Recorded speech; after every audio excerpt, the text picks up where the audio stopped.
ان کا کام کر کے پھر حاضر ہوتا ہوں، ابو عباس نے کہا اور مڑ کر واپس چلا گیا۔ وہ عام سا انسان تھا اور لباس اور رہن سہن کے سے غریب آدمی لگتا تھا، اور دیکھ کر یہ اندازہ بھی نہ ہوتا تھا کہ اس کے قبضے میں جنات ہوں گے یا روحانیت میں کوئی بڑا عہدہ رکھتا ہوگا۔ لیکن عمران ان معاملات کو اب کس حد تک سمجھنے لگا تھا، اس لیے اب اسے ایسی باتوں پر حیرت نہ ہوئی تھی۔ وہ سب کرسیوں پر بیٹھ گئے۔ تھوڑی دیر بعد ایک آدمی اندر داخل ہوا اور اس نے مشروبات کی بوتل ان کے سامنے رکھ دی۔ یہ تکلف کیوں کیا ہے؟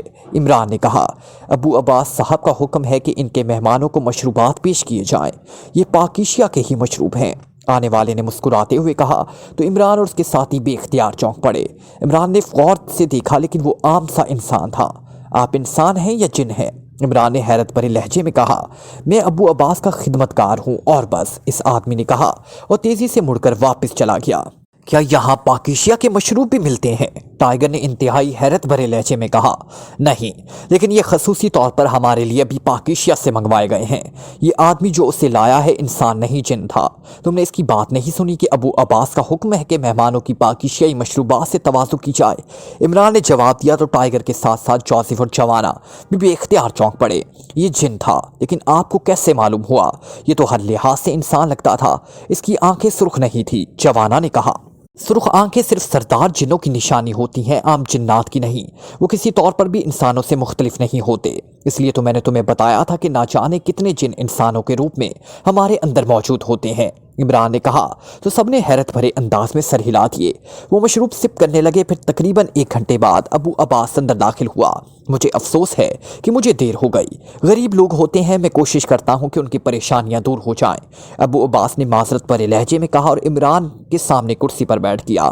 آپ ان لوگوں کے لیے کیا کام کرتے ہیں؟ عمران نے مسکراتے ہوئے پوچھا۔ بس عام دنیا کی پریشانیاں اور مسائل، میں کوشش کرتا ہوں کہ وہ دور ہو جائیں، لیکن ہوتا وہی ہے جو اللہ تعالیٰ کا حکم ہوتا ہے، ابو عباس نے جواب دیتے ہوئے کہا۔ ابو عباس صاحب، آپ نے یقیناً معلوم کر لیا ہوگا کہ ہم کون ہیں اور کس لیے آئے ہیں، عمران نے کہا۔ جی نہیں، میں علم غیب نہیں جانتا اور نہ جان سکتا ہوں، البتہ اتنا معلوم ہوا ہے کہ آپ کا خاص طور پر روحانی طور پر ایک مقام ہے، اور آپ اپنے کسی ذاتی مسئلے کے لیے نہیں آئے بلکہ کوئی اجتماعی خصوصی مسئلہ ہے، ابو عباس نے جواب دیتے ہوئے کہا۔ پاکیشیا میں مسلمان جنات کا ایک قبیلہ ہے جس کا نام اختاش ہے، اور جو مسلمان جنوں کے بہت سے قبائل کے مجموعے اخنوق کا ایک حصہ ہے۔ سردار اختاش اخنوق قبیلے کی مرکزی کونسل جسے کچھو کہتے ہیں اس کے سرپنچ ہیں۔ مصر کے صحرا میں جنات کا ایک قبیلہ رہتا ہے جسے کنٹیلا کہا جاتا ہے۔ اس کا سردار کنٹیلا بےحد شاطر، تیز اور مسلم دشمن ہے۔ یہ سردار کنٹیلا اور کنٹیلا قبیلہ شیطان کا پیروکار ہے، اور اس کی کوشش ہے کہ کسی طرح پاکیشیا کے جنات یا تو مرتد ہو جائیں یا پھر فنا ہو جائیں۔ قبیلہ اپنی شیطانی حرکات کی وجہ سے تقریباً کامیابی کی قریب پہنچ چکا ہے، اور اس پر سردار اختاش کو تشویش ہوئی تو اس نے پاکیشیا میں رہنے والی ایک روحانی شخصیت سید چراغ شاہ صاحب سے رجوع کیا۔ شاہ صاحب نے پہلے بھی شیطان کی سفلی سطح کا ایک کام مجھ سے کرایا تھا، اس لیے انہوں نے سردار اختاش کو میرے پاس بھجوا دیا، لیکن میں چونکہ جنات کے بارے میں کچھ نہیں جانتا تھا اس لیے میں نے معذرت کر لی۔ لیکن ادھر سردار کنٹیلا کو اطلاع مل گئی تو بڑے شیطان نے میری ہلاکت کے لیے کام شروع کر دیا، اور یہاں اس نے ایک آدمی الکیس کو اس کام پر مامور کیا۔ الکیس نے مجرم گروپ کے ذریعے مجھے ہلاک کرانے کی کوشش کی، لیکن وہ ناکام رہا۔ سید چراغ شاہ صاحب عمرے پر گئے ہوئے ہیں، اس لیے ان سے ملاقات نہ ہو سکی۔ مجھے جنات کے بارے میں کچھ علم نہ تھا، اس لیے پاکیشیا میں جنات کے ایک عامل ہیں جن کا نام بابا محمد بخش حکیم ہے۔ میں ان سے ملا، انہوں نے مجھے اس بارے میں چند معلومات مہیا کی، لیکن مجھے بنیادی طور پر وہ معلومات نہ مل سکی۔ چنانچہ میں نے سوچا کہ جب تک سید چراغ شاہ صاحب عمرے سے واپس نہیں آتے میں اس الکیس کے خلاف کام کروں، کیونکہ وہ بہرحال انسان ہے۔ چنانچہ اپنے ساتھیوں سمیت چارٹرڈ طیارے میں سردار اختاش آ گئے۔ انہوں نے مجھے اطلاع دی کہ الکیس نے میری ہلاکت کے لیے کسی خجالہ قبیلے کے سردار خجالہ کو تیار کیا ہے، لیکن میرا مشن چونکہ سردار کنٹیلا کے خلاف ہے، اس لیے میں نے سوچا کیوں نہ کھل کر براہ راست کنٹیلا کے خلاف کام شروع کر دوں۔ لیکن مجھے یہ معلوم نہیں ہے کہ کس جن کو کس طرح فنا کیا جاتا ہے، اور خاص طور پر سردار جن کو، اور پھر اس کے قبیلے سے کیسے مجھے اور میرے ساتھیوں کو تحفظ ملے گا۔ صرف اتنا معلوم ہوا ہے کہ مقدس کلام آیت الکرسی پڑھنے سے جنات کی شر سے محفوظ رہ سکتا ہوں، لیکن میں اب ہر لمحے ہر وقت تو اسے نہیں پڑھ سکتا، اور پھر مجھے جنوں اور انسانوں کے درمیان فرق بھی معلوم نہیں ہے۔ میں نے سردار اختاش سے معلومات حاصل کرنی چاہی تھی۔ سردار اختاش نے کہا جناتی قانون کی وجہ سے وہ یہ راز کسی انسان کو نہیں بتا سکتے، چنانچہ میری درخواست پر انہوں نے آپ کا حوالہ دیا اور میں اپنے ساتھیوں سمیت آپ کے پاس آ گیا۔